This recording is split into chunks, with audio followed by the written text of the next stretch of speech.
would help with moving away from the honor system and getting actual numbers reported with TOT submittals.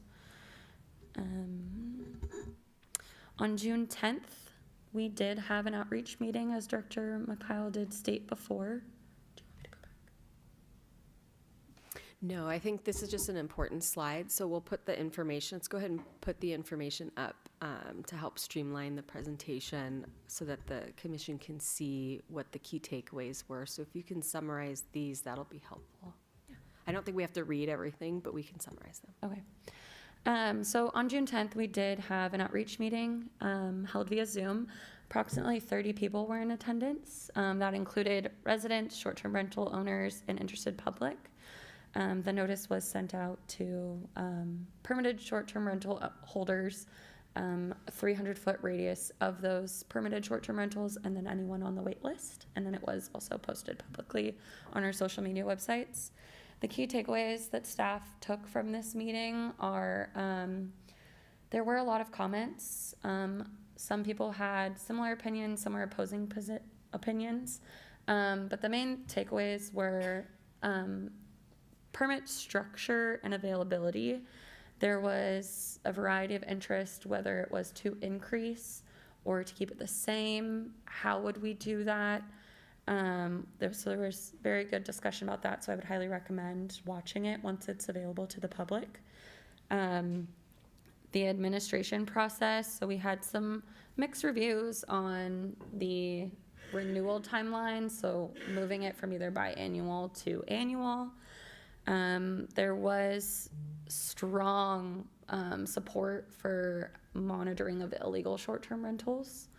And then there was significant concern over short-term rental clustering, and there was support for spacing standards, whether that be the 300-foot increase or greater. There was some good support for that. This definitely doesn't encompass all of the comments we received, but it is a very high-level overview of the meeting itself. And then the final one was program balance. So people were interested in seeing how they recognized the economic capabilities that we could see changing here. But there was a concern for the availability of maintaining current housing and keeping that neighborhood character of knowing your neighbor and things like that. So there was still concern, but it didn't seem like it was fully off the table as far as the whole meeting went. So for this evening, for topics of discussion, we really want to focus on permit availability, so either maintaining the existing cap of 25 permits, the possibility of incrementally increasing the permit cap, or exploring housing stock-based cap option, so a percentage of the housing stock. Operational requirements we want to focus on are hearing about the review process of permits, the timeline for renewals. We're also hoping to get feedback on the primary residence exemption, reporting and verification requirements, and then the geographical buffer between short-term rentals. Possible policy considerations are to balance the program demand with keeping our neighborhoods the same and within the same nature and character that they've always been. Evaluate administrative efficiency and enforcement capabilities, and then consider consistency with long-term housing and tourism goals as well. Next steps. So tonight we're hoping for Planning Commission and community feedback. This is a reminder that there will be no decisions made tonight. We're really here to listen and to get as much feedback as we possibly can. And as was stated previously, the outreach meeting will be posted within the next 1 to 2 weeks on our website. I do have a notepad here, so for any interested parties wanting to be notified when that's posted, I can take your information and we can make sure that you're noticed of that. Next would be the refinement of the draft ordinance. So revised based on input received and how staff best sees fit to move forward with our ordinance and community as a whole. And then we may have additional public outreach if needed, if it's appropriate, if we're having questions. And then future public hearings would be that a more draft ordinance would come for a recommendation to city council, if recommended by planning commission to go to city council for adoption. Those would be the next two steps. Tentatively, we're looking at possibly bringing back to planning commission fall or winter 2026. And then city council, depending on how planning commission would go, we're looking to hopefully bring by winter 2026, 2027. But the available staff are myself, Senior Planner O'Neill, and Director McKyle, and we're available for questions. Thank you. And just real quick for the commission, I'm going to ask staff to go back to the slide that are the talking points to help guide the discussion for the commission, and that's behind you or over the large screen here. I do want to remind the Planning Commission and the public that staff has taken a very, very draft set of edits to the ordinance that are posted online, and the purpose of that is to elicit conversation and communication and ultimately deliberation down the line on what's best to do. So hopefully that's helpful. People look at ordinance amendments in different ways.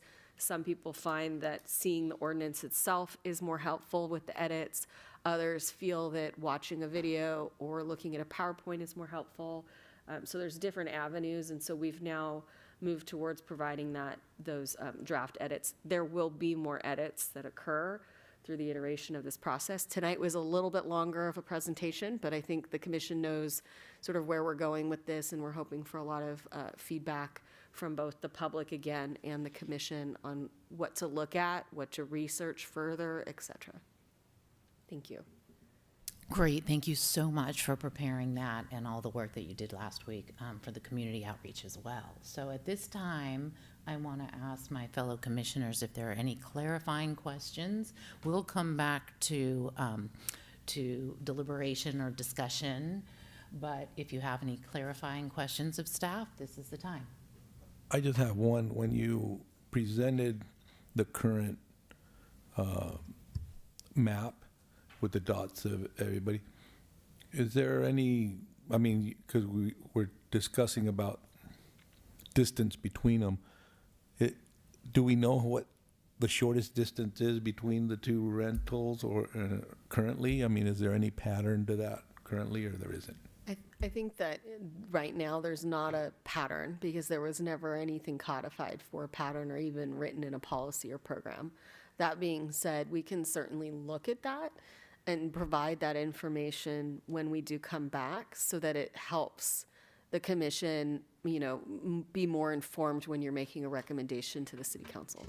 I have to say that I was a little pleasantly surprised to see that the short-term rentals are fairly spread out, you know, on both the west side and the east side of town and throughout the town. So I think that's a good thing.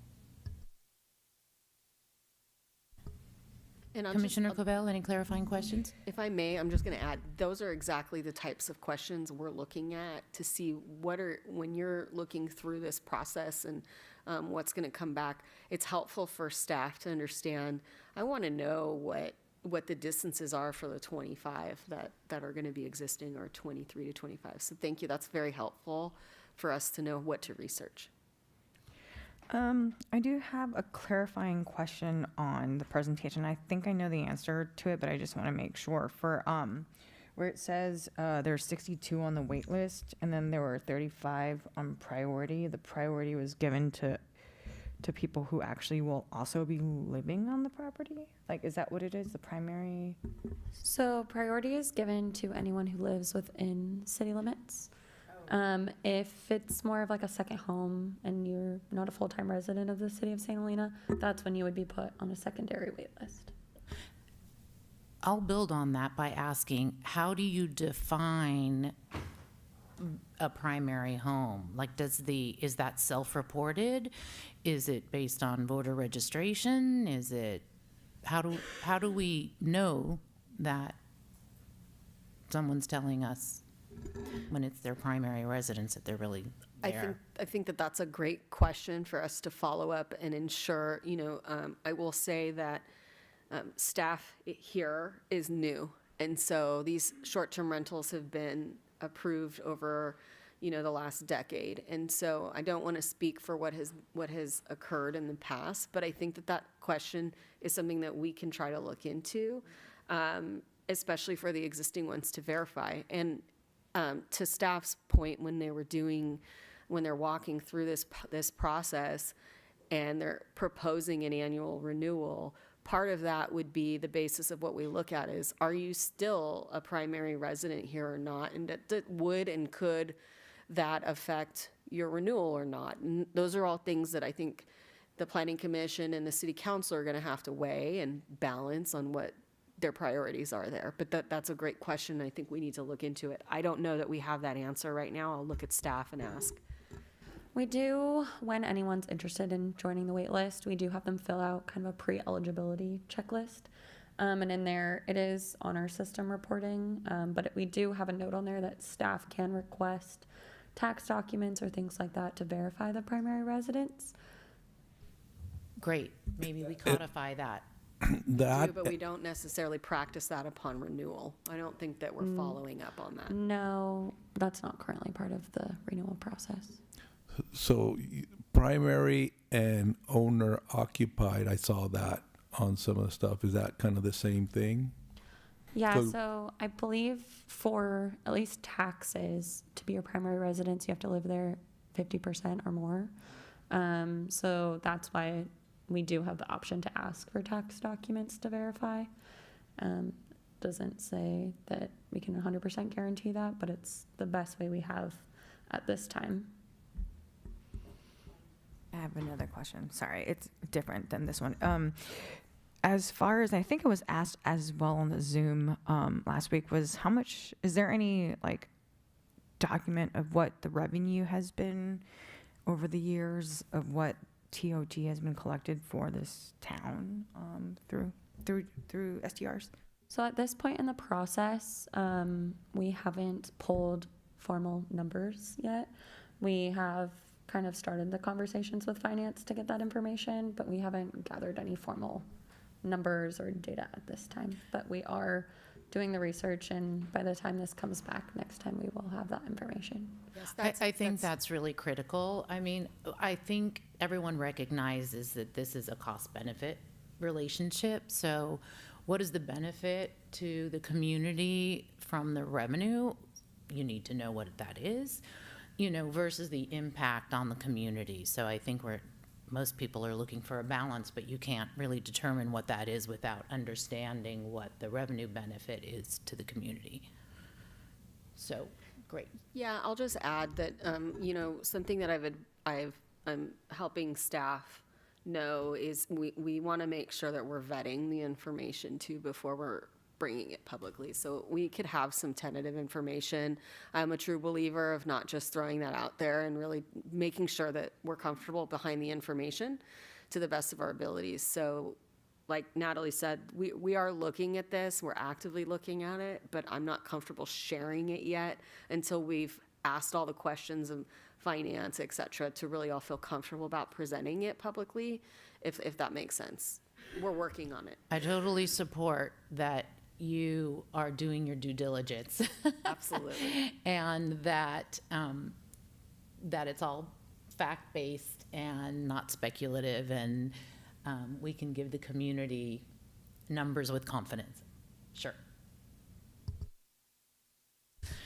Okay, so at this time, I'm going to open public comment. I'll just add that we did get 5 community members submitted letters Perhaps some of them may also come up and speak. I want to thank those community members for being very thorough. They gave lots of examples and suggestions, which I'm sure have been, incorporated into the staff's consideration.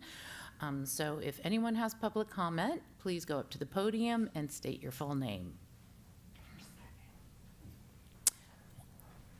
Two from one person.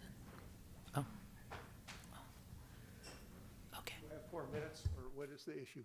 Yes, you have 4 minutes. Okay.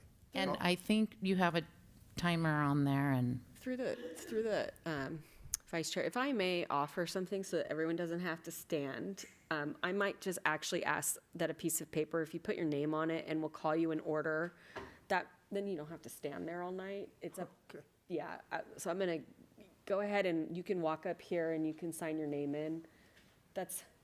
Me too? You don't have to, you're first, but, yeah, so if the 3 here can, then you don't have to stand there. If you can sign your name in and it helps us as well, keep track. I also want to I'm add, actually gonna ask that you put your names on the list so that it helps our staff. Thank you. I also want to add, and I'm sure most of you know that we cannot engage with any comments or questions at this time, but we'll absolutely be taking lots of notes and taking that into consideration and discussing with staff. All right. My name is Tom Belt, and I live on Hillview Place. I think before we go much more forward, you brought up one good question about how much revenue is coming in. I was going to ask that question too, because as you say, the cost benefit, there's a lot of negativity that can come with these STRs too. And if there's not enough income coming in to provide for, to balance that out, I don't think it's worth it at all. And I'd also like to say that I would put a preference on approving permits for people who live in a house and offer a room in that house to have a short-term person come in for the weekend or something. Maybe there could be 3 stages of priority. The reason I say that is because for the enforcement, if the people who are living in the house are there to witness the activities going on after, say, 9, 10 o'clock, and they're going to be able to control that, rather than have the police come in, or rather than have the residents send in a letter of complaint to the community development director. Okay, but first of all, when I listened to the Zoom meeting, I guess I need some clarification. I thought Ms. McHale said there were 4,000, home stock was 4,000, and now I'm seeing it's 2,800. My question would be, does that include all of the second homes in St. Helena? I submitted a letter like so many other people did, and I don't have it in front of me, but I seem to think, or I remember that the percentage of second homes in this community is rather 45% to 50%. So if there are 2,800 home stock, that means that there's 1,400 short-term rentals already, or Picassos, or something to that effect. So if we were to use the 1% rule on 1,400, that would be 14 STRs. If we were to use 2%, that'd be 28. So I think that's some information that really needs to be determined before this goes on much further. And I also asked the question about ADUs. Are ADUs going to be allowed to become short-term rentals? Anyway, I'll go ahead and close, but I did submit a letter, and I would very much appreciate the commission reading all of the letters. I know you do, but taking those into consideration, because I'm of the opinion that short-term rental, I don't think they belong in residential neighborhoods. I think they're hotels, and I think that they just, unless they're very well controlled and I'm trying to put this into words to make sense. I would much rather have a full-time neighbor that I can talk to, rely on, have them watch my property, have them, when I moved here, my neighbors watched my children when they, if there was a problem, they called us. You don't get that with a short-term person living there. They can watch your cars at night. They watch your neighborhood. There's a lot of benefits that a full-time resident provides for a neighborhood over someone who's there for just less than 30 days, sometimes just a weekend. So I'm going to conclude with that before the buzzer rings. Thank you, Mr. Belt. Thank you for, and I also, real shortly, I would like to compliment the Community Development Director for offering the Zoom meeting and giving us an opportunity to talk about this. I think that was very important, very well done. Thank you very much.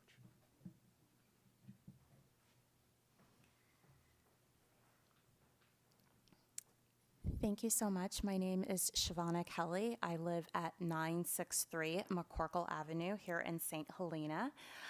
There are two short-term rentals right across the street from me, side by side.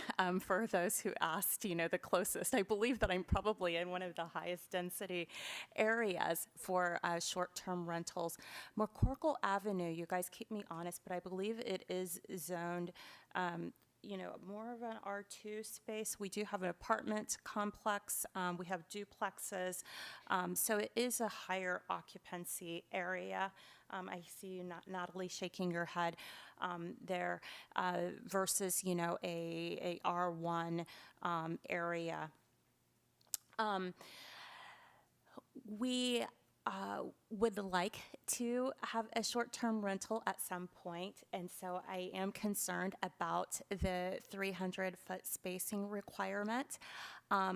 If we did do this, it would be owner-occupied, so I do appreciate the comments about owner-occupied properties. If we were to do it, it would also be due to financial hardship. I unfortunately lost my job recently. I was in tech for a long time, and we all know what's happening with tech in the Bay Area. And so, due to that, we would look at, renting out a room actually to keep our home. So I'm transitioning from tech to now working at the Meadowood here in the community, and would like to make that investment here in the community. We like St. Helena. We moved here because we love wine. We've built a beautiful butterfly garden here in the community. My husband's retired, and he is the neighborhood watch. So we are wonderful, neighbors, and do take the pride of ownership. And if we were to do this, we would be looking at introducing wine to people who come here and really making that investment here in the community. And so I do think that we need to consider more nuances in the policy, such as owner occupancy. I do think that that needs to be considered more, as well as the housing density too of the area. I do think that that addresses a lot of the concerns. I was a part of the phone call that we had in the community outreach, and I do respect all of the neighbors who did express concern, over knowing their neighbors and having people there. I do think that considering both the owner occupancy as well as the density would help. The area I am in tends to be fairly transient, and so it does help actually to have owners like us who are full-time, who are living there, and then bringing people in only, on occasion. That concludes my comments. I do want to thank, the team here, staff, for such a thoughtful recommendation, for inviting the community to share feedback, and for listening to our opinions and taking them into consideration. Thank you so much. Thank you, Ms. Kelly, for your comments. Next, did you want to go last? Are you Mary Stevenson? Yes. Oh, perfect. Okay. I'm sorry, I jumped the gun, but I'm on a schedule here. I'm Mary Stevenson. I'm speaking as an individual tonight, not representing any group. I do have the revenue questions everybody else noted. I'd like to know what the total revenue is for the years that we've had this, what the net revenue is after you take out the cost for monitoring and maintaining the program, and I'd also like to know what the percentage of the total TOT the short-term rentals provides each year. I'm looking at this from a different perspective, and as you could probably guess from me, I'm wondering if the prospect of generating more revenue by increasing the number of STR permits has been analyzed against the cost of replacing the single-family residents that will be taken out of circulation by doing this. According to Community Scale, and they use the ACS data, St. Helena has lost an average of 16 households every year since 2010. 16 households every year since 2010. Permits issued since 2020 represent 1% of the current housing. So we're losing families, we're not building housing. The mean cost of a house today is $1.7 million, and that would take an income of $373,000 to finance that. So I think it's safe to say that the main reason we're losing our middle class is because we aren't providing them housing. My data shows that there's currently 1,873 single-family homes in St. Helena. And I have to go back and check that because I just saw the data in the report, but I think the difference is probably in rentals and in developments, townhouses, et cetera, who would all have HOAs who would not allow short-term rentals. Of the 873, 65% are owner-occupied, 16% are rented, and the rest, 336, are vacant. And I'm assuming that the 25 STRs are not in those vacant rentals if they are owner-occupied or a part of the town. So which rented houses or which middle-class houses are we going to take out of full-time residents to put more short-term rentals in? Which families are we going to take out of the community so we can do this? Also consider that the Hunter Project, the Spring Grove Project, and the Spring Vineyard Project are going to use 24 acres of land within our city limits, and they're going to provide 31 affordable homes among all three of those projects. All the rest are going to be for sale above 1.5 million, most of them above 2 million. And the new rentals, I don't have this as a fact, but I hear they're going to rent for $4,000 to $5,000 per unit. So I'm asking you to weigh the increase of revenue from TOT for 25 new or 5 a year against replacing the living spaces for the working people in St. Helena. And the third thing is, why is the revenue for the existing short-term rentals not going to the Affordable Housing Trust Fund? Because what we're doing is removing full-time residential houses and putting them into a fund so we can get a little more TOT, and then we're taking that money and put it in the general fund. And I don't think that's right. The Affordable Housing Fund is underfunded because for a lot of reasons.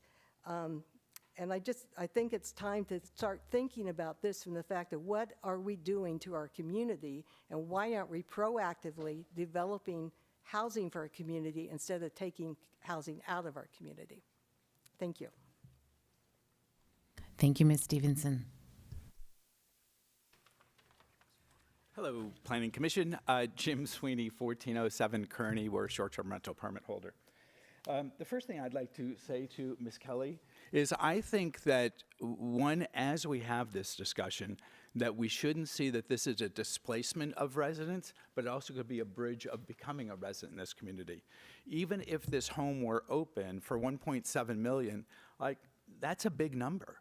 And so we should take in mind, those that are using the short-term rental permit as a bridge to staying in town. And the second one is in looking at fact-based decision-making, I think it would be important also to try to take the list of the permit holders and try to ask how many days have they rented this permit per year, because we turn them in monthly. And in the initial discussion about short-term rental permits some time ago, there was a very brief moment where we talked about two-tier permits. And so there's a couple families on the list that rent their home 10 days a year when they go to Hawaii. And that's all they use it for. So they're on their block 50 weeks a year. And so I would recommend that once you kind of accumulate the data for the days rented, those numbers will tell us something. You know, is there a two-tier? Is there a cap on rental dates? Is there not a cap? There's still a longer conversation. I know the idea of the short-term rentals, you know, kind of is a frightening conversation for many communities. But I think the days count will kind of help gel the conversation as well. And then the other one is, at least just relative to the other recommendations, as short-term rental holders, I love the idea of going to the platforms. It's going to do two things. It's going to give you guys transparency. It is a little bit complex to go claw back the TOT from the guys. We've never had a problem. But the key is you really have to have two conversations. You can rent it, and then I need to send you an invoice for the TOT, and then I need to submit it. You know, that's all taken out, I think, by being on the platforms. And then the annual renewal date, we're big fans of that. So you don't have to kind of keep an eye out for it. So I think the short-term rental permit can be a bridge to staying in the community as opposed to blocking somebody out. I think that once you have the days, there may be a two-tier solution here. And then the other one is we support the rental platform and the renewal dates. Thank you. Thank you, Mr. Sweeney. Hi. Thank you for having me tonight and opening this forum. It's wonderful. My name's Marie Phillips. I actually represent Napa Valley Vacation Rental Coalition. We're an organization under the California Short-Term Rental Organization as well, which is a 501(c) organization that advocates for short-term rentals. So I am here with all those words to say I am in pro short-term rental for the community. I am so happy to hear all the changes that you mentioned today. I think they align perfectly with what's going on with the communities that are in and surrounding our area. I'm currently a vacation rental property manager for a property in Sonoma County as well as San Mateo County as well. And I represent an owner that is 89 years old and her husband is 95 years old and they suffer from dementia. Their children have let their home stay vacant, their vacation rental stay vacant for the last 3 years, and hired me to bring that property alive on Airbnb. And from that, it's paid for their in-home care, it's paid for their property taxes, and it's helped them keep their family home for the last 25 years that they owned it. I can only imagine how many families here in Napa Valley also could benefit from that kind of revenue from an Airbnb or a short-term rental.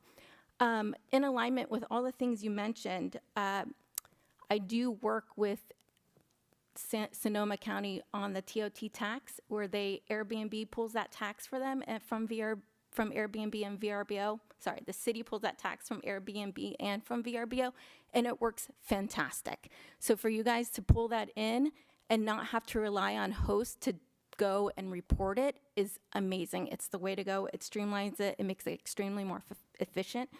I also think an annual renewal process will help you guys bring clarity to where those homes are, who's actually renting them. And I worked with Airbnb recently to Ms. Kelly's response earlier about the housing stock. The actual housing stock is correct of what you guys mentioned. I'm not sure if it brings in those apartment buildings or townhomes, but bringing it to a 1 to 2% cap in the market actually aligns perfectly with all the other surrounding counties around you. I just saw this flip over in South Lake Tahoe, where I actually helped manage a property there too, and it brought the housing stock there. They also put a 300-foot boundary in between homes, and I thought that was lovely. To one of the ladies who spoke secondly, I do think like Sonoma County, where they implemented all their rules and regulations, they didn't take away the short-term rental permit from people who've been great actors, good actors, and haven't caused problems. They grandfathered those people in. And with that renewal process of year over year, those permits have been sold, and houses have been sold, so new permits can come in, or that house went to another thing. To what Ms. Kelly said earlier about the housing stock taking away homes and putting more things, there's actually 33 properties to every one short-term rental that sits vacant as a vacation rental here, as a vacant home here. So there are more vacant homes here than there are short-term rentals, of course. There's less than 1% currently on the market, so bringing that and increasing it to 1 to 2% absolutely makes sense. Those vacation homes, with what Mr. Sweeney said, that that family that uses it for 10 days a year to go to Hawaii and it pays for their stuff. I actually got numbers from Airbnb directly today, and they confirmed that it's actually 0.021% are actual vacation homes that are 90 days or more on the Airbnb platform. So you have only 6 homes that are used as a vacation home on Airbnb more than 90 days a year. So your stock of short-term rentals are actually way lower than the 25 that are actually permitted, because we don't see them using it on Airbnb as an actual vacation rental all day, every day. Gosh, I have 30 seconds left. I have so much to say. Your framework, well, I'll just wrap it up with that as my last thoughts, because I think the things you're recommending are wonderful. I really appreciate you guys opening this up for public comment. And I really would love to help to show you guys what I see from other counties that I work in and what their processes are and how they've implemented it. Thank you so much. Thank you, Ms. Phillips. Can I just make a clarification? I think everybody's referring to Miss Kelly when was Miss Stevenson. I want to make sure. Okay, Miss Kelly, it wasn't you who said that. Good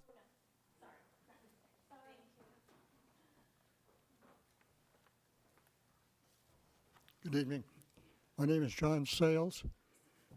I live at 1451 Oak Avenue.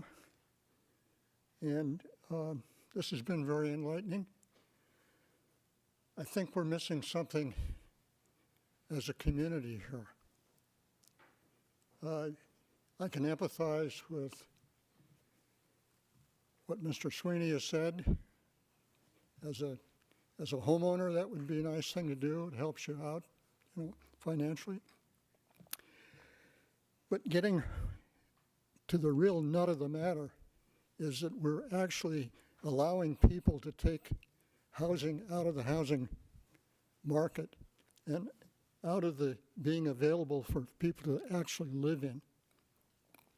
I don't think that we as a town should be subsidizing or allowing the subsidy of second homes by letting them be rentals.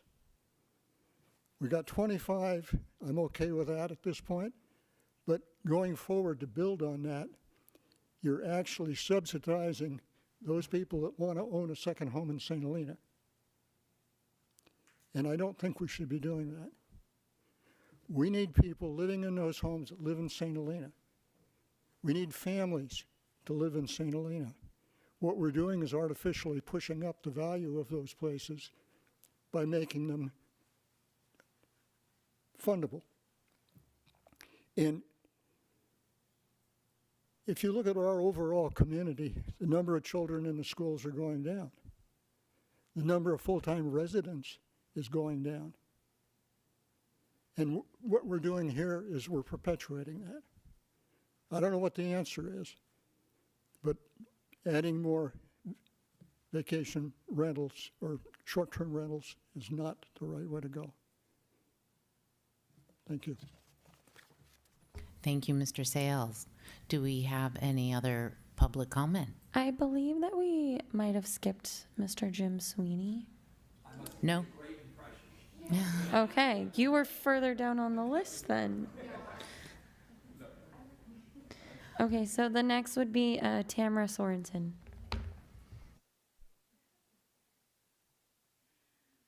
Oh, I wasn't asleep at the wheel. Okay. Excuse me while I get my notes together, if you don't mind. Okay. Yes, my name's Tamara Sorensen. Thank you, Planning Commission, and thank you for allowing all of the comments and all of the forums to allow us to do so.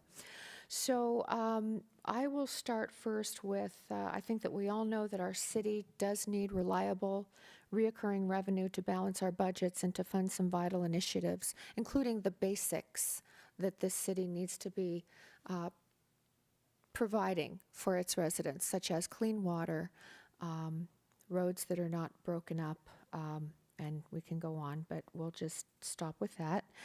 And that does also include affordable housing goals. But I think we also know that expanding our short-term rental market has been historically a non-starter because of the strain it puts on the code enforcement, the staff, and the disruption it could cause in quiet neighborhoods. But what we don't have to choose between fiscal health and neighborhood peace. Today, I am proposing a self-governance to the STR framework that maximizes city revenues, slashes municipal personal expenditures, and puts 100% of the enforcement burden on the property owners. If we expand our current permit cap of 25 units to 50, and I don't mean over a 4 or 5 year period, I mean something significant and meaningful that is going to show up as revenue. Under this strict self-governing model, we could stand to bring in, and that will be up to you because I don't know what we're bringing in currently, but I would very much like to know that number as well as a number of other folks in the audience here. But we could actually double the annual gross TOT revenue. Furthermore, the initial application packages would inject up to, and let's find out what that would be, but it would be making this budget positive from day one. And this could be achieved without hiring new code enforcement officers or new administrative folks by the 3 strikes and you're out policy, which, by the way, I used to be worked for a sporting events company. I traveled all over the United States with putting on and producing PGA golf tournaments, and we did this very system at Augusta National for the Masters golf tournament, and it worked impeccably. And the reason it worked impeccably is because there was accountability. So under the 3 strikes you're out policy, homeowners must monitor their own property using mandatory smart noise sensors. That would be one thing that we could have to make them provide. They must all provide notice to their neighbors within 300, 500, whatever the benchmark is, with their direct 24/7 phone number. That way, if a disruption occurs, the homeowner homeowner that is experiencing the disruption could contact the manager, and it would have to be within a certain amount of time to resolve it. And that would certainly be something that could be resolved prior to any city services having to be brought into the picture. If the host fails and a neighbor has to issue a formal complaint, the penalties are swift. 1 strike is an official warning. A second one is a rewriting of the mandatory operational rules. And the 3rd strike, you're out. You get a $1,500 city penalty to cover the administrative costs, and then you automatically pull and revoke the permit. That's how Augusta National does it. That's how they keep that course decorum strict, but still allows that revenue to be coming in. This policy creates a self-filtering ecosystem. Bad operators are aggressively weeded out and penalized at their own expense, while responsible homeowners bring in the vital dollars that are not only our sister city needs, but this fine young woman said that her family needs it. And that's a second subject that I would like to address. But I can submit a detailed summary of this, if that would be helpful. But I also wanted to make the point that Mr. Sweeney made in the 2 or 3 tier system. I think that's brilliant. The cumulative days rented. If somebody only needs 2 weeks a year, it's a less permit as far as a cost to the homeowner. If they need 2 months, there's one other one. If they need 6 months, there's another. Another tier that could be had is you, as a city, we only allow so many for summer rentals and so many for winter rentals. So you make it a seasonality. So you're then, what's the word I'm looking for? You're stretching the permitting of, say, 50 permits a year to maybe 25 a season. But that way we can have a little bit more say as to how much would be coming into the city as far as have some kind of an idea also of the revenue that would be coming. I do disagree with the kind gentleman and the lady over here saying that it displaces homeowners. It does not displace homeowners, and it does not displace renters, and it does not displace affordable housing. What it does, it allows the freedom of a homeowner to do with their hard-earned dollars, their mortgage. They make the mortgage payments, they make the insurance payments. And if a city is going to say that because I was fortunate enough to work hard enough to have a second residence, that I can't have that residence, that's not America. And if they say, I can't use my residence to feed my family or someone else that in my family that I need to put, and I had to, both of my mother-in-law and my mother, I had to mortgage my house to do. Nobody could tell me I couldn't because I made the payments. So I thank you for listening.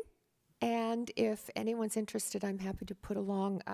Would very much like to see the 2-3-tier system as Mr. Sweeney recommended. And also, I'm happy to write a letter just defining a little bit more about how to implement a less bureaucratic method that's just going to cost the city more money and cause more entanglements than it will solve the problems.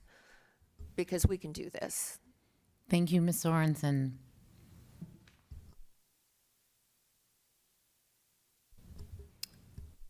Do we have any other public comment? Seeing none, we will close. I do have Suzanne Tate and Elaine Demand left on the list. So Suzanne, if you would like to come up, thank you. And just through Vice Chair, my laptop battery has died. So if anybody saw me typing and now it stopped, it's only for that reason. Do you- Jackie's taking notes. All Listen, right. do you want my charger? I'll be quick, and I just have a few points and a couple of bits of confirmation on what a few other people said. One is, I'm Suzanne Tate. I am a short-term rental permit holder. We're at 1764 Spring Street. I have my lovely family here and our 6-year-old, so we're a family, and we are growing our family here in St. Helena. I would also like to jump on the data bandwagon here. I've been online and looked for not only data this year, but years past, and it is so hard to form a decision on what we should be doing without that hard data. And if we don't have it, it's really hard to really make any decisions going forward. So if we could have that, not just for this year, but for all of the years that we've had this program, it would be really wonderful to help us form those opinions and the program moving forward. The other thing that I would like to dispel, and one thing that's been a common refrain that I've heard not only today, but also in the Zoom meetings of past, and also in the years that this program has been coming up before this, is the misconception that the STR program dispels long-term residents. And I'm here to tell you that as a family, that is not true. Maybe with some households. However, what this does is it bolsters households here in St. Helena, and it's true for ours. It's allowed us to rent the lower unit in our home. We are owner occupied. It's allowed us to generate income. It's allowed us to make improvements to our own household, to our property, to do things for our family, and as I mentioned, to grow our family here in St. Helena. The other things I'm fully supportive of that have come up today are the annual renewal date, to make that an ongoing thing at one time of the year so that we don't have these odd dates that stick out and someone has to reach out to you. This is coming up every 2 years would be wonderful. The other thing is to lean into the technology. We also have a short-term rental that we utilize with our second home in Tahoe, and it is all online, and we report and we pay and we're reminded of things, and it makes everything so easy. Also, they collect the TOT, so anything that we could do to fully automate that, I am fully on board. So I know that's come up, fully supportive of that. The other thing moving forward is I hear that we want to increase the number of permits. The one thing that I would like to look at, and I hear this tiering system, is that we look at a diversity of housing stock so that that next 25 permits is not all 4 or 5 bedroom houses. And all party houses. So how do we do that? Is there a tiering system that we look at that some are, single, room dwellings and some are probably larger dwellings? And so we don't have this outsized system or outsized the next 25 permits are all party homes here in St. Helena. So if there's something, and I don't have an a la minute response to how we would do that, but if there's some way that we could look at this to create some sort of diversity with what that next 25 does look like if we were to move forward in that direction, if that's the way that we go forward. And the next thing that I really do appreciate with how we move things forward is that wait list. I think it is integral to how we implement our system. I think that the fact that you have to be on a list and you have to wait means that people don't come in, buy a house, assuming that they're automatically going to be getting a permit. You've seen this happen in other communities. You know, it happened down in Carmel where people buy a home and automatically get a permit. I think having to be on a wait list for a number of years guarantees that people aren't buying a home to automatically get a permit. So I think that's one thing that we should maintain if we are going to be keeping this, so that there is a wait between people buying and turning it into a short-term rental. So with that, I'll close. Thank you so much. Thank you, Ms. Tate. May I request a 5-minute bathroom break, because I drove a lot to get here, and I don't want to miss any of the comments. Yes, we'll break. We'll take a short break.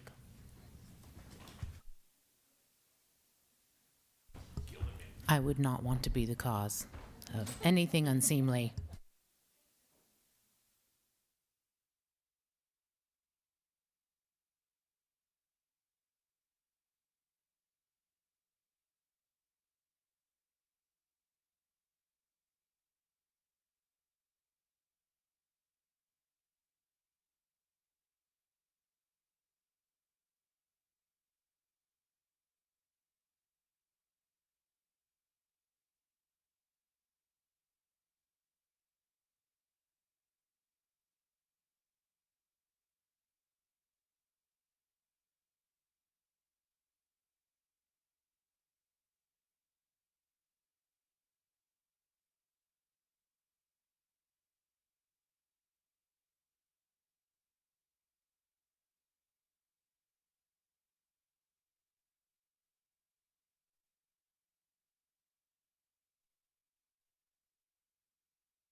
Okay, let's resume the meeting. We are still in public comment.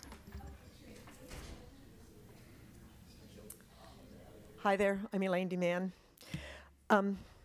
Thank you, staff, commissioners, for this opportunity to comment on this important topic.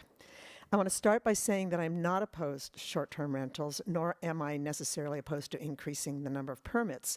However, I do believe we should proceed carefully and make sure we fully understand the impacts and unintended consequences before making such a significant change. The proposal to increase the permit cap from 25 to 50 permits is perhaps the most significant change under consideration. While there may be room for additional permits, I'm not yet convinced that we have enough information or enough enforcement capability to justify doubling the program at this time. So rather than jumping from 25 to 50, I would encourage the city to consider a more incremental approach, perhaps authorize a small number of additional permits initially, and then evaluate how the revised ordinance is working after a year or two before deciding whether further expansion is warranted. My second concern is enforcement. I support the proposed move from 2-year permits to annual renewals and the improvements in reporting and accountability. However, those improvements only matter if the rules are actually enforced. Effective enforcement protects neighborhoods, creates fairness, and helps ensure that responsible permit holders are not placed at a disadvantage compared to those who choose not to comply with the rules. I also do not believe that serious or repeated violations should necessarily have to wait until the next renewal cycle to be addressed. The city should consider whether there should be a mechanism for suspension or revocation when there is a documented pattern of verified violations. My third concern is neighborhood concentration. I think the proposed 300-foot spacing requirement is a good start, but I'm not convinced that 300 feet or even 500 feet fully addresses cumulative neighborhood impacts. The issue is not simply whether 2 STRs are located next door to one another. The issue is whether certain neighborhoods or streets end up carrying a disproportionate share of the impacts while other neighborhoods experience none. If the entire community is expected to share in the benefits associated with STRs, including TOT revenue, it seems reasonable to discuss whether the impacts should also be distributed more equitably. I would also encourage the Commission to think about one possible unintended consequence of the 300-foot rule. A permit holder could potentially retain a permit indefinitely, effectively preventing other qualified property owners within that area from ever participating in the program. I understand the rationale for the spacing requirement, but I hope the city will consider whether there is a way to preserve neighborhood protections while also ensuring that access to the program remains fair over time. And I heard you loud and clear, and I want to add that I fully support owner-occupied properties, and I'm sorry, I hand wrote this note. I can hardly read my writing. And I'd like to give them the opportunity to welcome visitors to their home and introducing them to our community. And I'd like to think that that's who we are. So that was, as I recall, the original intent of Airbnb, and I think it's a shame that it has morphed into a profit center. Finally, I would encourage the city to take a closer look at housing availability before relying too heavily on total housing unit counts as a basis for expansion. What matters is not simply how many housing units exist, but how many are actually available to full-time residents and workforce households. And I would like to close with one broader thought. While St. Helena is undoubtedly a world-class visitor destination, it is also much more than that. It remains a residential community with deep agricultural roots, long-standing neighborhoods, and a unique small-town character that residents value greatly. Whatever decisions are made regarding short-term rentals, I hope the city does not lose sight of the fact that St. Helena is first and foremost a place where people live, work, raise families, and build community. Preserving that balance is an important part of what makes St. Helena such a desirable place to visit in the first place. Thank you. Thank you, Ms. DeMann. Do we have any other public commenters? Seeing none, I will close public comment and turn it back to the commissioners for comments, questions, deliberation. This is an opportunity for us. I think let's focus certainly on the topics for discussion that staff has asked us to give them feedback on, but feel free if you have other comments as well outside of that scope. And just a fair reminder, we're not making any decisions tonight. This is just an avenue for receiving information for consideration in the future. Well, I'd like to go first, if I can. I did read all the comments, and there's a mixture of things that I liked that could be combined. Being a resident in Charter Oak and having grown and played football there as a kid and all that, out of a class of 100, maybe 3 of us still live in Santa Helena, and it's sad how so many people move away from the town they grew up in, and we're very fortunate those that stay here. But one thing that is different for me is that I got notice of that because I'm 300 from that one, and I got it the day after it already had passed. Yeah, I don't know what happened. I mean, I didn't pick it up one night out of my thing, and then it had already passed when I looked at it. I go, oh my God, here's this, and there's a second one that came in. So something is a little bit off on when we get notice. We don't get like 3 or 4 days. I didn't even get, and I do travel a lot. And yeah, maybe my daughter or my wife could have picked up the mail, but I always grab that or take the recycle out. It seems like this is my thing. So that's concerning that maybe some residents didn't get some input into it, because I know I'm one of them. But what concerns me is that we have a program and it has to be tightened up, I think, before we could really expand it, in my opinion, to where we get some more hard facts. And the owner occupied, to me, seems sensible in the sense that they'll keep track of their residents, and if they cause any ruckus, it could be calmed and make the neighborhood better. And the street that I've lived in most of my life, with the exception of moving out and going to college and coming back a couple of years, it's very different. I don't have neighbors on the other side that occupy their place. They're great neighbors and very fancy houses, and it gets groomed, but I only see them twice a year, right? And I don't go borrow sugar or anything like it used to be. Like we used to like exchange figs and fruit and all that. All the farmers are gone, right? So the reality is that there is a blend of where we need to have neighbors, we need to have residents, and before we expand, we got to get hard numbers. And maybe these distances can be managed, the annual reporting. I don't agree with some of the things of easier reporting, but maybe going annual reporting, but where it's taken out of the planning commission, because we all live in our community and get feedback. Even though it's a little harder, more tedious, I know that when I'm gone, some other resident will come and apply, and it will be different here. But it's important that permits maybe are reviewed and distributed according to some rules that we set.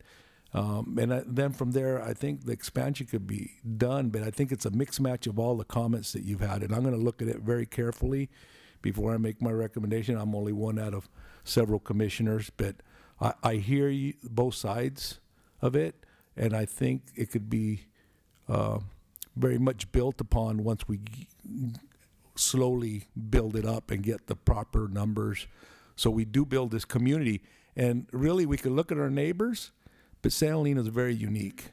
You know, maybe we've been strict, and that was a good thing with keeping the small numbers, but there's some logic to that. And what I'm looking at with the dots and spacing and maybe the complaints, all that, I'm going to take it all, soak it in, and soak in all your comments, because it's important that we expand respectively and honor those great homeowners that are using it the right way. But we can't afford to also just have, like they say, like party houses or what have you, which I don't think this area is getting much. But we'd like to look at all those numbers and listen to everybody in the community. And I thank you. I'm really interested in seeing the video, but I think with the comments, I kind of got a sum of all of it, right?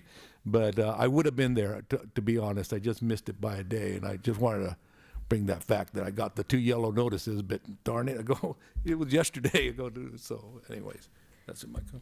If I may, I'm just going to address, I'm not a fan, so Lisa McKyle, Director of Community Development, I'm not a fan of quote-unquote snail mail for that exact reason. Something that we're looking at is utilizing some of the tools that we have available here in the city and that a lot of other jurisdictions utilize, where electronically you can sign up for, it's called a listserv or Notify Me, and you can sign up, and then we can pump out those informational items so that you get the notice immediately in your email or your text message. And so we're going to move towards that, particularly for this item and a couple of our other larger development projects. I'm in those conversations now, so hopefully that resolves some of the notification issues I'm hearing. I don't know if this is true or not, the mail goes to Oakland for a distribution center and then comes back. You know, we're not sending notices 30 days in advance. So I'm hopeful that this technology fix will be well received. So thank you for that feedback. I certainly don't like hearing that a commissioner didn't get that either. So thank you for that. Thank you, Commissioner Lopez. Commissioner Cavell? Yeah. Thank you. Wow. We got a lot of feedback, and I want to thank everybody for it. I did attend the Zoom as well. I missed just a little bit because my phone disconnected. But I think what I'm hearing from everyone about this is trying to understand it better with data and facts that could then help us make some smart, informed decisions, and make sure that the community, and boosting the community and not losing the community is the most important part of it. I think some of the things that I've been hearing, there are contrasting comments, but, I can understand with losing a job and then needing to find another alternate income or something to help. And then the other lady who also said, there's older people who she's working to rent out their house. So there's alternate incomes that some people use this for. It's not just all party houses. I think that might be one of the points that we need to kind of talk about. I've used Vrbo, and I like the platform idea because there is more transparency in the reporting. What it sounded like from the presentation was that there's no honor system. It is just through the app, and it's just more easy. I also I think nobody wants to rent their house and have their house destroyed. I don't think anybody wants to rent it to a party group. At least from my understanding, if I were to rent my house, I wouldn't want a party group just because you can kind of imagine the mess that they might leave, and nobody wants to do that. So I think also with these apps, it's kind of like they have ratings, right? Like you can rate the person staying, and there's this these people have been really good guests, and you kind of have that understanding that they're not troublemakers in renting your home. At least that's my understanding. I've never had a Vrbo, but I've participated in it, and it's very clear. They send you these are the rules, these are the guidelines, and the noise, and I think what's interesting is the 3 strikes rule, or the enforcement then really puts it on the owner to make sure that the people who stay, they don't mess up their short-term rental. That would be, going through all these hoops to get the short-term rental, and then having somebody who's just causing a nuisance, and nobody wants that. I don't think so. I think enforcing increasing the enforcing, I gotta go to the list. Let me just pull up the not on the slide. Oh yeah, but my neck is gonna, okay, sorry. So it sounds like, at least from what I can tell, people are not having issues with the 2 years. It seems like annual renewal seems to make sense. That seems. And I think from the Zoom meeting, it wasn't going to cost more. That was one of the questions. It was kind of like splitting that fee. And then I think compliance monitoring, am I on the right one? Gosh, discussion, here we go. Okay, the cap. I think the discussion about the cap really is important to understand the housing units a little bit more, and ensuring we understand the right balance for the community. I think the comment about reducing long-term housing, it was interesting to hear. I think it was Suzanne Tate who said by having a wait list, nobody can just buy a house and then turn it into short-term rental, which was pretty important, I think.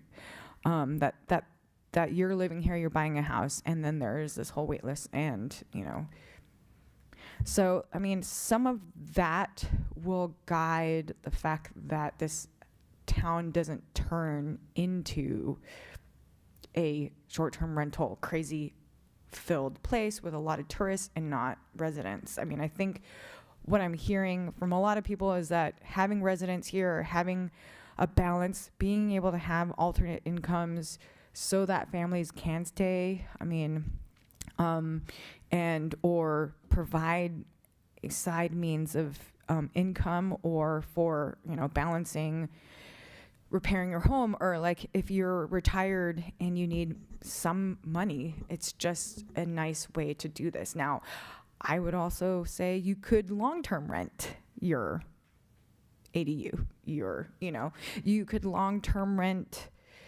I'm just saying this, I don't, like you could also have alternate income and rent it for a longer time. I think the reason why people don't do that is because you make more money, I think, per night. I don't know. Is that the case? Like short-term rentals, you charge for a shorter period of time and it's higher rates. It is more like a hotel than it is a like rent, like, your rent, right? I can just speak from my experience in another community, and I think the issue when you're deciding whether to do short-term rentals, one of the many issues, versus long-term, is when you have a long-term renter, asking a long-term renter to leave is much more complicated. Yes. So if you want to move back into the house, or if there are issues along the way, there are a host of other problems that go along with that you have to consider. So that would be my feedback to you. Thank you. I mean, I guess the thing is also, I have a question in the sense that there was 60 days minimum a year. Is there a maximum time typical in a year? Like, would you say, is there like you can't go over 300 or something? We don't currently have a maximum that's codified, but when we come back with that data, we can certainly present, what is the maximum number of days that we're seeing, as well as an average and the fewest number that we see. Yeah. I think also we're looking at other jurisdictions, and so do other jurisdictions look at a maximum number, or is it typically just a minimum? And we can look into that to supplement that question. I mean, I think in that sense too, as the 300 rule, I get the fact that I think somebody else wrote in on that as well, is that if they wanted to get a short-term rental, they wouldn't be able to, because somebody could just constantly renew and they would not be able to get it. And that's just by unfortunate happenstance, because somebody got to it first. So it would be interesting to figure out, maybe is there a better way to kind of share it a little bit? I don't know. If you plan on saying, hey, I really just want to meet the 60, and I plan to do it in this month, these months, I mean, I understand Tamara's was a little bit, and somebody was talking about tiers. Maybe there's a way to be a little more flexible and share that, so that other people, and I think Elaine Demand talked about equity, just finding a way to spread the love in that sense. I think all of the comments were really important. I ultimately, what really, I really want to understand the metrics, the data for displacement versus what is that realistically, because from a couple of people who have spoken tonight, is that this helps them stay here in the community, and like they can afford. I mean, it's unaffordable to live here. Mortgages, utilities, PG&E, all that stuff adds up. Cost of living cost of groceries, restaurants. I mean, you want to support local, but it is very expensive to live and dine here and do all of that, right? And you want to do it, because you love this town. So then how can we make sure that some people, I don't think everybody is like raking in extra dough. Some people rely on side income, or, maybe their job doesn't have a high salary. Maybe they need alternate income. And that helps them balance out the rising water fees. So I would just say the metrics and the data would be really interesting to me to understand how we can find the right balance. I like the incremental increase. I like the suggestion of like having a diversity of sizes. I don't know if that can be done or not, but I mean, I don't want to be overly restrictive as well. I think the idea of prioritizing owner occupied is nice. If that is objective, I don't know if that's objective or not. And I think the ordinance, or I think it would be interesting to analyze the data so that the decisions can really benefit the community as a whole and keep people living here and see it as an opportunity for TOT and for people to make enough to stay here. And I think I might have had one question. I already did it. The max day. Thank you, Commissioner Covell. Lots of good input from both of you. Appreciated. So I will kind of weigh in. I think what you've heard is that we need some more data, including, but I'm optimistic because I think we do have some in our ordinance already, some protections and things that have, to the best of my knowledge, not created disturbances or issues. One of the things I'd like to see is a PD or a police department report on anything that has been called in on a short-term rental and what the nature of that was. Was it just noise? Was it, something bigger, so that we understand the dynamics and the impact on our community. Certainly, the revenue, the number of days that, that each unit has been renting per year is really helpful information. However, I do have some general feedback, of course, pending more data. And I'll address some of your topics for discussion because I know that's something, you're focused on, and I might have other comments as well. But I'll start with these. So I'm open to growing our number of short-term rentals. Clearly, based on our waiting list, there's demand. I'm encouraged that based on the map that you've shown us of current short-term rentals, there is mostly dispersion across the city, maybe with the exception of McCorkle. But so I am open to that, and I'm also open to it being staggered. I'd be open to more than 5 per year. Accelerating that again, depending on the data. I like that we have a 60-day minimum. It means that we're not giving permits to people that really don't generate any revenue for our community. And it just suits their, I'm not sure if we have someone. It was suggested that maybe we have short-term rental people or permits that are given to people who are just renting the 10 days they go to Hawaii. I don't know, but that's obviously a breach, and therefore that permit could be revoked. So as long as we have, I think, those guardrails, which I think we already have some, and maybe there are others that we can add to our ordinance. 60 days feels kind of like the right minimum to me, but open for discussion. I think exploring tying the short-term rentals to our housing stock is complicated because I don't know that that we have good data on that.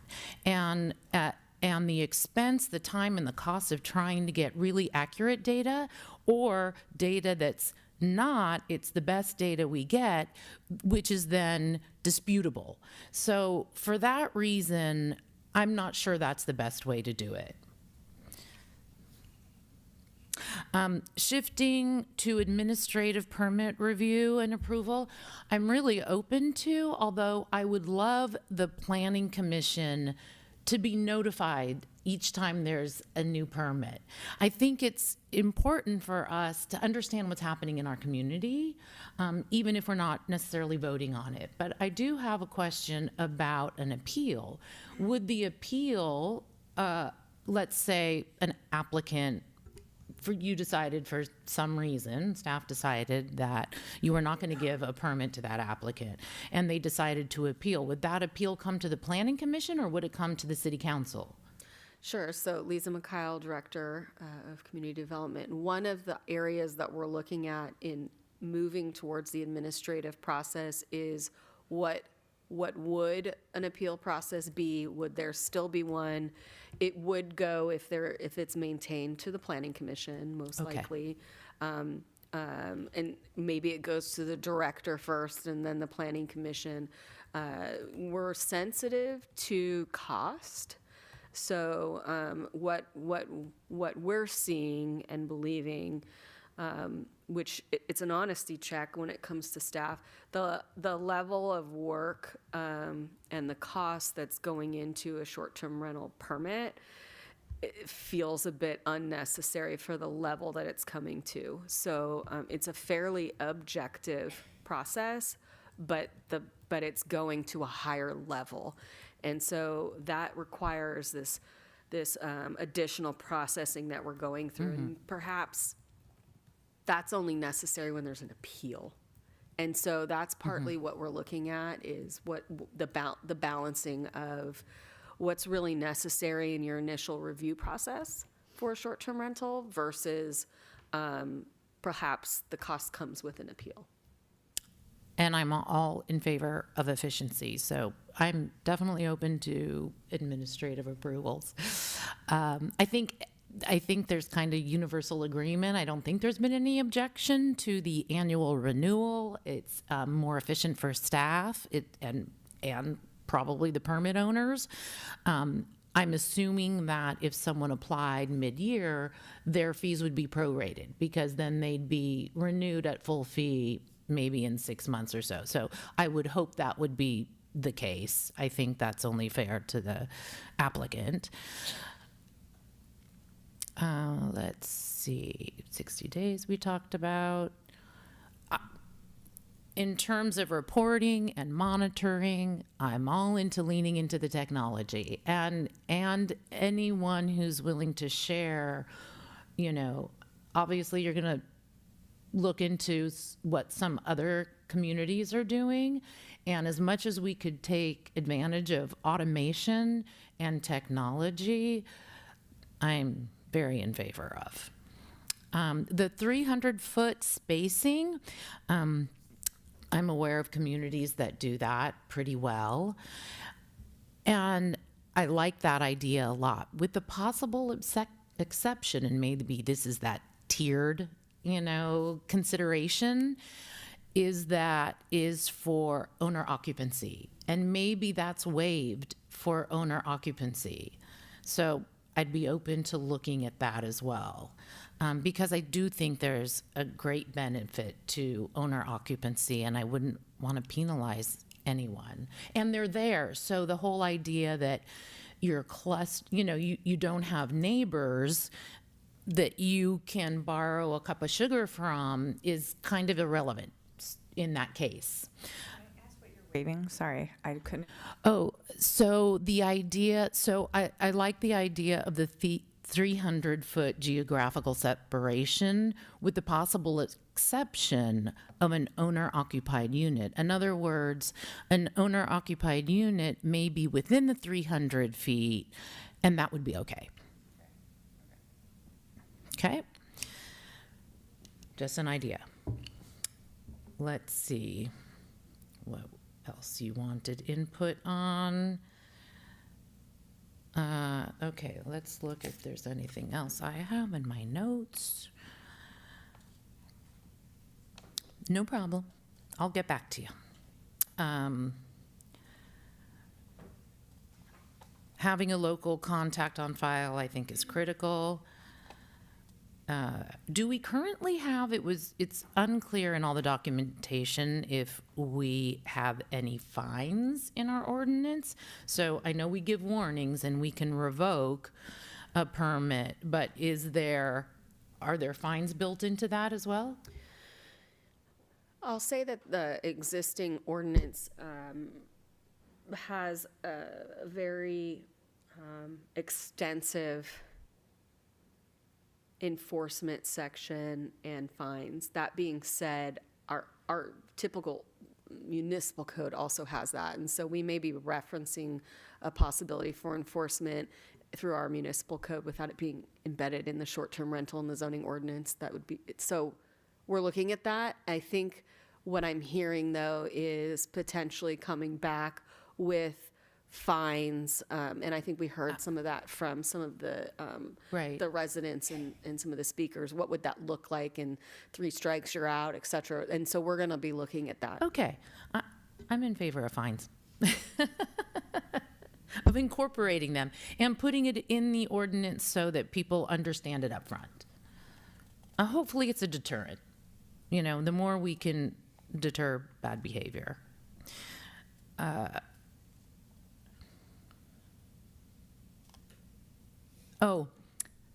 So this might be getting a little down in the weeds, but it would be nice, you know, as I've gone through a lot of our code the past year and a half now,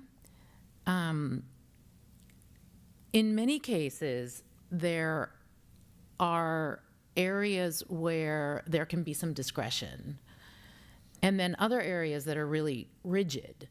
So I want to, just pose this example. I mean, what if there's an applicant who's 295 feet away from the next short-term rental? Like how, you know, could there be some discretion if there, for example, and there were no protests from the neighbors?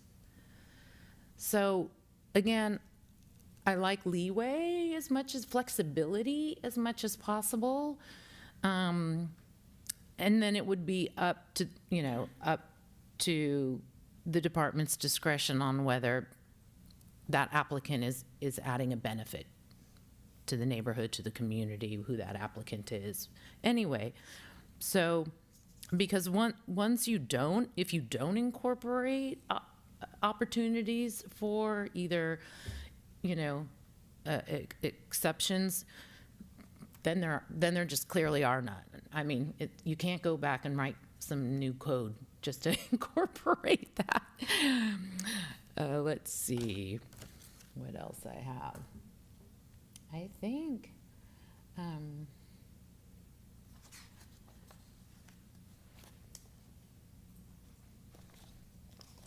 I did look at how many houses away 300 feet are from my house. It's about 5. I'm like, how? I'm not good with I don't know distance, 300 feet. I used to do the 100-yard dash, but that was a long time ago.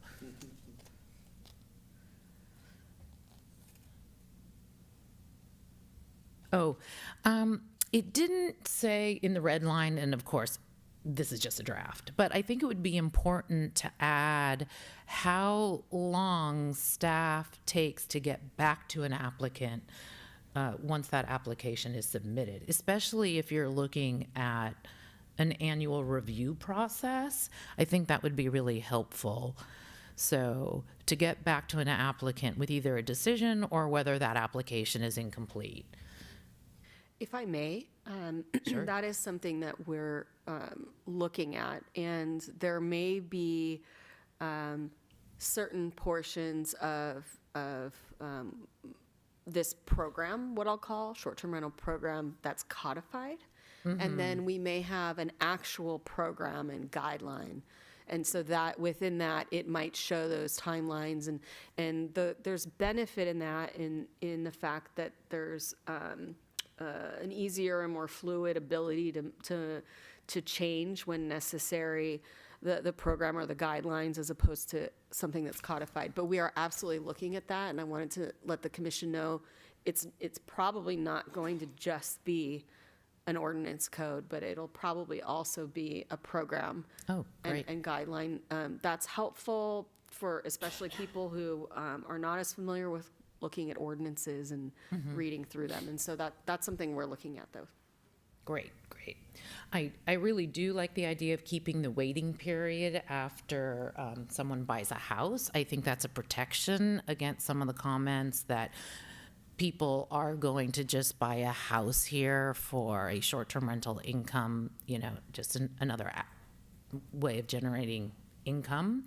I think that does discourage that, so I like keeping that in there.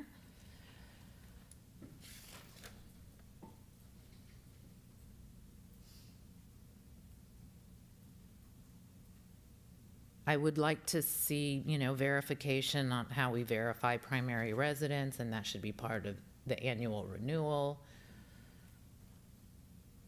Okay, I think that's most of mine, but before Commissioner Lopez, Commissioner Covell did mention to me that she had a couple comments, then we'll get over to you.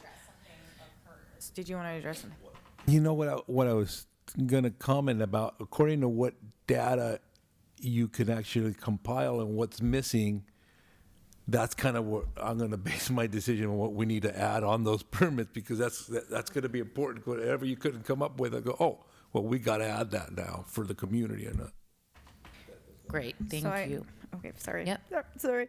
So I had a couple of thoughts as everybody was talking, and I think we're on this 300 number, and I remember Mrs. Kelly, you brought this up, that you're in a high, I have the general plan here, handy dandy. I was thinking maybe if you're like located within the central business district or within like so many feet of the central business district, then maybe the distances could be shorter. It was interesting when she was saying on McCorkle, there's so many there, and there are, a lot of visitors already. It is pretty much a high tourist area. It's like, so, maybe it's not 300 across the board in the whole area, whatever you call that number, the urban limit line or something, city of St. Helena, but maybe it's within the central business district, or maybe it's the higher density. I don't know what the exact thing that would drive that. But then I want to take Tom Belt's comment about single family residences. Maybe it's a little farther apart there. As you said, 5 houses is not very much. But I guess the thing is, there is a cap. So it's not like every 5 houses would be there. So I don't know, just something to consider, that maybe it's not just 300 everywhere, but maybe there's some kind of, relative number that can help guide that. I think there's, I guess, in the max days, I don't know if there needs to be one, but it was just thrown up. And I was thinking, is if there are a limited number, say it stays 25 or incrementally goes up to 50, whatever the number, it's a max. So then I'm trying to understand, is there a max time you can hold a permit? Because if you can constantly renew, then that spot will never open up for someone on the wait list, and it might make you use that more wisely, or plan to use it more wisely, when you really want to use it and need it. I don't know. Just say you maxed it out at 10 years. Like that gives you a lot of time to use it. And say you don't want to use it, you can always put your name back in the wait list or something like that and just say that's so I mean, I don't really know the right answer. It's just that when you think of a max number, then and there's 62 on the wait list right now, you know, like it really would take somebody to give up the STR in order to get one. Even if we go to 50, there's still going to be people on the wait list, right? And there's probably going to be more people doing it. So maybe there's like some incentive to do a max just so that that there's, you know, a turnover, and you can always reapply and put your name back in the wait list. I do want to bring up, somebody had commented on transferable. I feel like it was Jordan Coonrad. I'm sorry, I don't know if I'm saying that correctly. But is that part of the item, you know, like the discussion today of like if you were to sell your house? You can comment on whether you think that is whether we would consider changing the current code on that. Yeah, that's part of this discussion. Okay.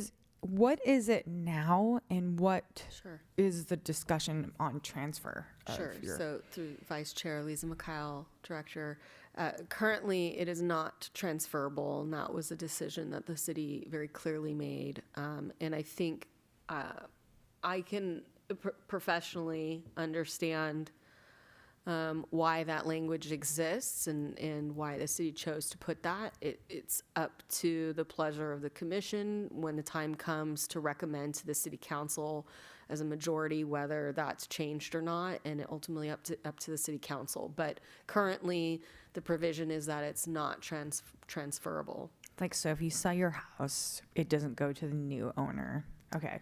Yeah, I just want to, transferable means a lot of different things. It's not just selling your house. like, So what other things? I'm the present owner and the present short-term rental operator. I hold the permit as Lisa McKyle, and once I'm no longer operating, it cannot go to Jackie, my sister. She's not my sister, by the Yes. way. But Okay. it's not transferable. That's the interpretation currently under the ordinance. Okay. I do appreciate that, you know, an exploration of that. And I do know that in some other cities they are. I don't know that I feel strongly one way or another. I'm kind of, as long as if it was transferable, that it undergoes, that's contingent on undergoing a full application. So the new owner would have to go through all, you know, submit everything that's required of a new applicant. Yeah, I think we can look at that, and it is an item that I asked staff to look at. There's some options out there. Maybe in light of what I'm hearing a lot of different perspectives. But you know, how often would somebody hold on to a permit, and how long could that be? And perhaps you can transfer it once and not 50 times over, you know, however long. So I think that there's some opportunity there to really come up with something reasonable. I think the one, at least from when I read this public comment, it was talking about sale of the property. And given that it sounds like it was important that people wouldn't buy a new home knowing that they can just go into STR, that it seems like people have been waiting on the wait list for a really long time, that to not just transfer it based off sale, and then that kind of negates the whole wait list concept, and not people buying properties just to then do STRs. So I wanted to address the comment because we had not talked about it yet tonight. I mean, I understand this person also said, like, you know, the applicant would have to apply, they would want to do it and all that stuff. I think in fairness, I think, and I guess thinking about the community and what the community has said about just making sure that people aren't buying houses just to do STRs, that I guess in this sense, I wouldn't want it to be transferred upon sale of a home. I tend to agree. I'd agree with that too. It hadn't come up, but I don't think it might even make the property more valuable to somebody. Oh, yeah, this is tied into that, and I could see why they didn't do it, and I think that people waiting is a priority. Even if I don't know, let's say I was doing it, I pass away, and my wife or somebody wants to, they have to reapply. That's the way the cookie crumbles, right? The next person comes in and they stay in line. I just don't think that's right. I want to say another thing that is different than what is kind of the rhetoric that we're hearing, and that we want families to come. I know, at least from personal experience, I use Verbos because I have a son and he needs to run around, and it's nice to have a little backyard or something. You know, there is for families, that gives them kind of a different way of visiting a place than just going to a hotel. And again, I don't want to worsen hotels, occupancy, because we rely on the TOT there and we already have them here, have hotels here. Finding the right balance. But I think it's nice to have variety. And what I say is that from experience, I'll go to Verbos and stay, and I like experiencing the neighborhoods, the residential neighborhoods, and actually walking around and exploring it rather than being in the downtown corridor at a hotel in the central business district. Sometimes you want to go into a neighborhood and experience the character, and it passes my mind, would I want to move there? It's beautiful. This place is beautiful. And it's a different experience than a hotel. Nothing against hotels. We use hotels too. Yeah, I agree. And I do think that I do a lot of renting of homes when I travel. And I do get to meet some of the neighbors. So I think it can be. And in this town, I'm sure there's a lot of that going on, where people are engaging, renters are engaging with the people around them and the owners around them. I also think that having a house, sometimes for kids, it's nice to have a kitchen, because then you don't have to eat out every meal. It can get pricey. If I were staying here and I wanted to stay longer, sometimes I might want to just cook my breakfast, or I might want to cook a lunch, and then maybe we go out for dinner or something. And it's not to say I don't want to support the community, restaurants here, but I just think that I'm speaking from a family perspective because I have a son, but it allows us to stay longer when we have a little bit more space, and there's flexibility with meals, and in that sense it is a little bit more affordable, because some of it is kind of passed through living in a house, and we can make our own coffee and make our own pancakes in the house using their kitchen. But I think it's just to find the right balance for the community to support everybody. And so. Thank you, Commissioner Covell. I do have one other thing I wanted to bring up, and that is I also would be very open to looking at part of that TOT if we know how to make that work, going to our affordable housing fund. So again, that all depends on some of the data that we get. What is it bringing in? What's the potential for new? But I like the idea of some percentage to be determined going into our affordable housing unit fund. Yes, we heard that, especially I think through Miss Mary Stevens, and so that's something that we'll be looking at. We'll have to look at the laws around taxes as well, but and any agreements that exist. But I think that the City Council will be very interested in that as well. Right. I mean, maybe all the TOT goes straight to the city and the city parsons out that percentage. I don't know how. So that's I not don't know how that that's works. not how, I just want to be transparent on this item in case people are watching or listening. TOT does not come straight to the city. It goes through a whole process to the Right. county, and then there's a percentage that comes back. But we can certainly investigate options and opportunities. Great.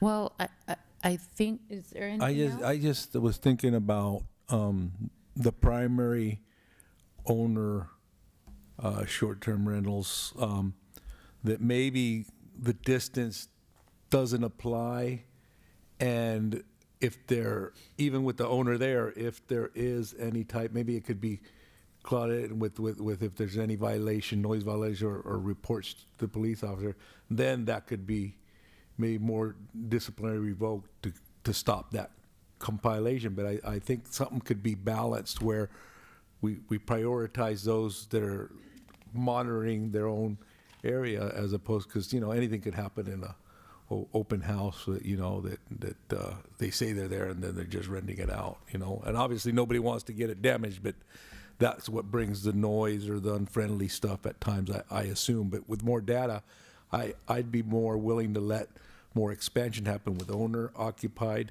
short-term rentals within shorter distances, so it doesn't compile, and that it would accelerate that process of people needing that extra income and being more responsible homeowners and helping out the families. Great.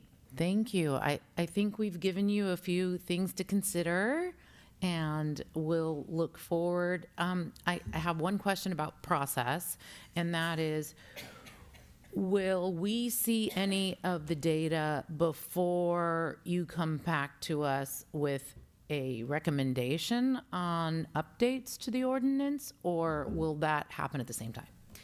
To be determined. I do want to just quickly thank the commission and the public again for this absolutely fantastic feedback. It's so helpful for us to make sure that when we're coming back, you're able to make informed decisions. I'm a data person as well, so data sometimes is very easy to get, and sometimes it's not easy to get. Particularly for households, and I think Vice Chair Furtick noted this, getting all the vacancy rates and it being reliable information is, et cetera, who's renting, who's not, that can be a little more complicated. We'll do our best effort to see what information we get. How we get data and how much data we're getting can prolong the process. And so I think that's important for the public to understand, in the commission. We want fast turnaround. We've been moving pretty quickly for this process. We're getting all of the information. Now we have to go do some of the work. And so our tentative schedule was to come back, you know, fall, winter, and so that's still going to be our North Star goal. But that may move because of the lack of getting proper data, or, you know, you have to go to different places to get data. Some are responsive, some aren't. Yeah. And so we'll do our best to come back. To answer your question directly, it's to be determined. I would say that if we're able to get information and we're in a good place, we're probably going to do another outreach meeting like we did to present what our findings were. Okay. And then we would do that again before the commission, and then come back the following meeting for the formality.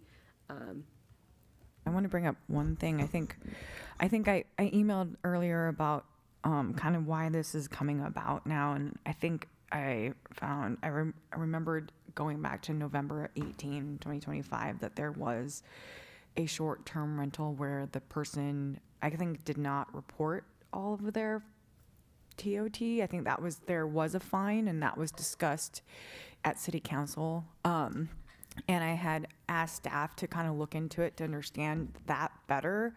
And I know everybody keeps, at least from the presentation, it's like the honor system, self-reporting. And even people who have STRs, they're like, we're all in for the honor system, like not just using honor system, but getting the platform so that it is, you don't get to bypass that on like the system. So in that sense, some of this is, I think, in discussion, at least from my perspective of seeing that project and the city council, and I wanted to understand if there was a lawsuit or not.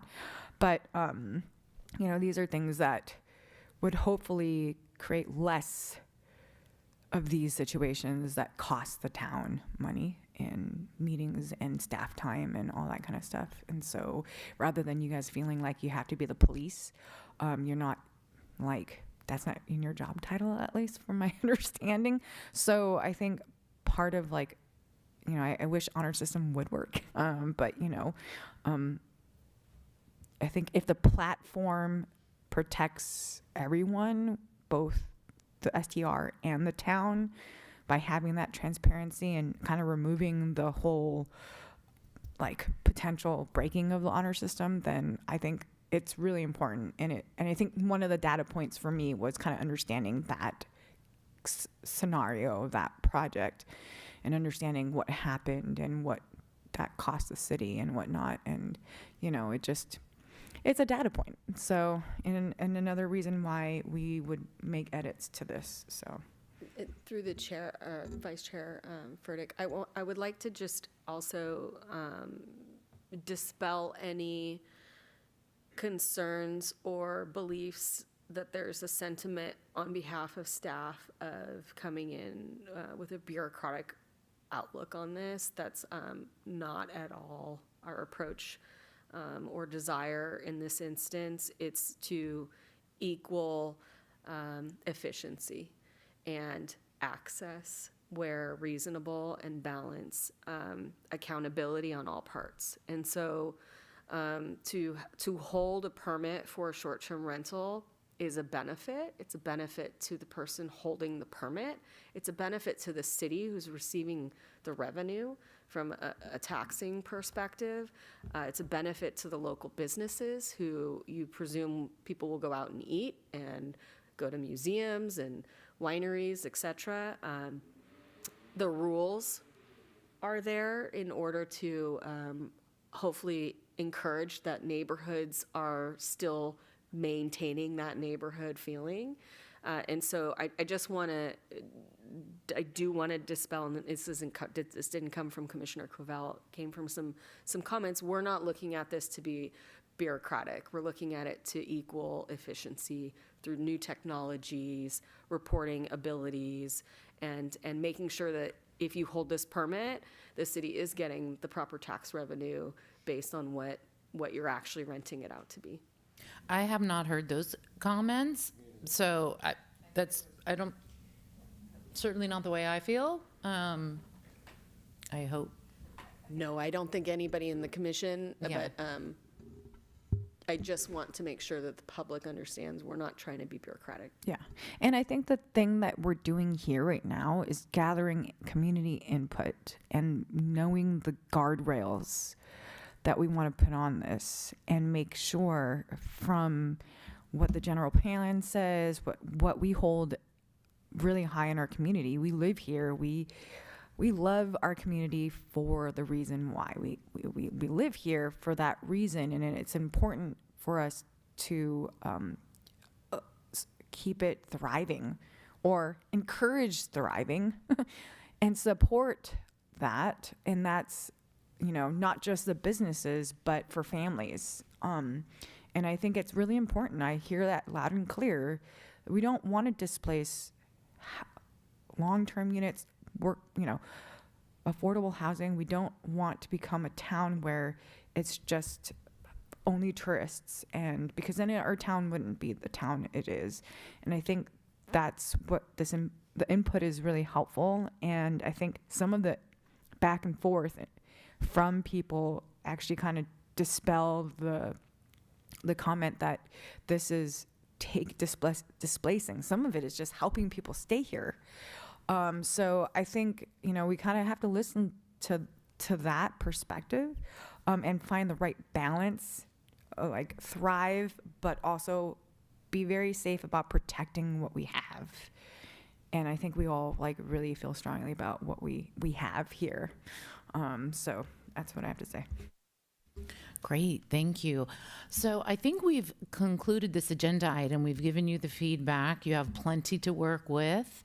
We look forward to having you come back in the fall and have more community outreach as well, perhaps before that. Fall, winter. Oh, fall. Oh. I just automatically move things up, but fall, winter. So we can move on to the next agenda item. Are there any reports by staff? No reports. The last agenda item, the only thing I would report is that we had outreach meeting, but through that item, we notified the commission for short-term rentals. Great. Then do you want to talk at all about the agenda forecast? Sure. We have on July 7th through this evening's continuance, the ADU agenda item that will come back before you all, and shortly thereafter will go to the city council. So it is agendized for the city council as well. We are trying to move this through as quickly as possible because we know that it's very important. And then there's also, interestingly enough, a new short-term rental permit coming forward. And so you'll see that. It'll be interesting after having today's conversation. Right. And then on the 21st, so far, we have a major design review that's coming before the commission, and that's what we have so far. Okay, and there will probably be the application probably on the website for that already? Maybe not. For the July 21st I'm major not design sure. review? Okay, no problem. Hopefully that was deemed complete. I will note that staff's working on creating a planning commission work plan, and that's something that will hopefully ultimately go to the city council. And what it does is it keeps us all on our own agendas of what we're working on within staff's abilities. And so we're working on that. It'll be reporting out what the successes were over the prior year, and then it will lay a foundation and a roadmap of what we think is coming into the following year. So Great. So I would just like to add an agenda item for the future, which we've talked about, which is what like a planning department dashboard might look like on the website, so that there's more transparency, better understanding about where projects are in the process and who's responsible for next steps. Hopefully that would eliminate a lot of inquiries, to staff, and certainly speculation in the community, of which we sometimes have a lot. And so, yes, I'd love to see what a dashboard might look like. And don't feel like you have to.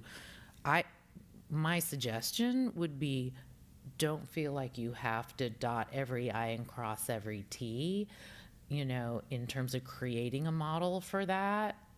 Don't let perfect be the enemy of, however that saying goes. Maybe get something up sooner that we can build on. So something that, can be built out. yes, so that's definitely something that the department will look at. And for the items that the commission looks at, I just need some clarification. Are you referring to items that the commission would look at and that's in the purview of the commission?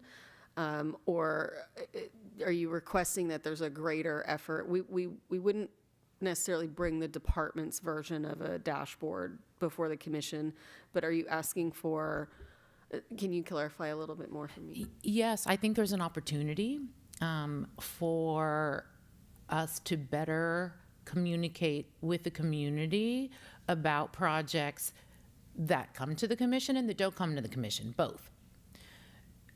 It could apply to both, but I just see it as an opportunity in general.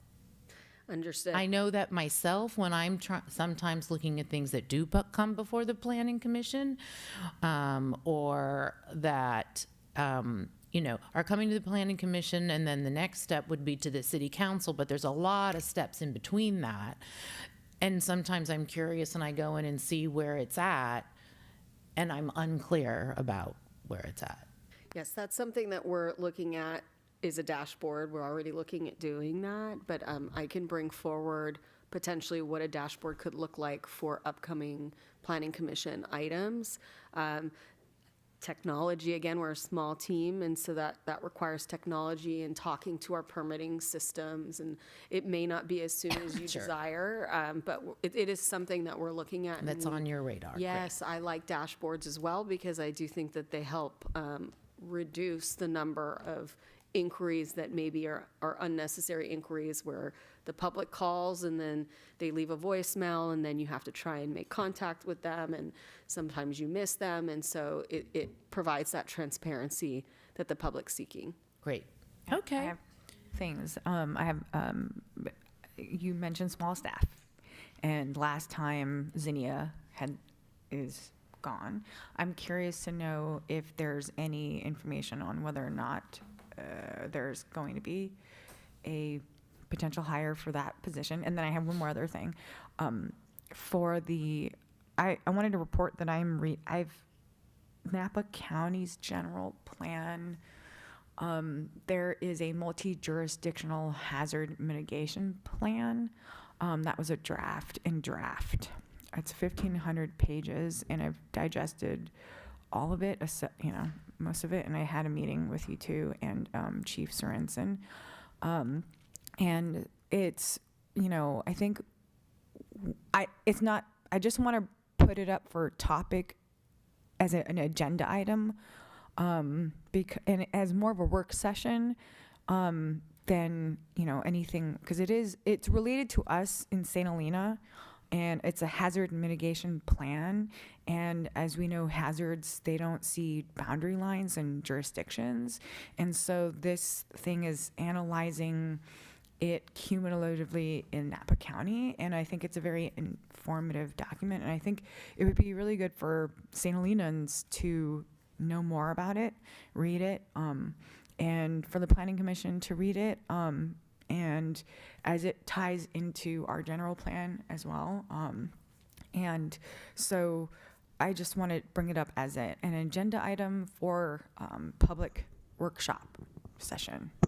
So that I understand, what would we do with that? In other words, an agenda, Through the vice chair. So that item is not an item that would be under the purview of the Planning Commission and, its basic charter. That being said, what I can request is that the entity, so I've done this in previous jurisdictions, when it's a topic area that impacts how you make decisions in other areas, general plan amendments, overall general plan updates, et cetera, future projects that are approved, I'll invite them to come give a presentation, so that it's an informative, more educational type of presentation. There's no guarantee. But Nice idea, yeah. Yeah, I can always reach out to have them to see if they'll come and speak to you all. Generally speaking, most like to come, and hopefully it's a feel good for them, because they're coming as a courtesy. But they do like to hear the feedback. And so I think that's a great request. I can't get it on your agenda to deliberate and approve and all of that stuff, but I can get it as an informational item, hopefully. Great. Super. Okay. With that, the meeting is adjourned, and I'm going to use the gavel.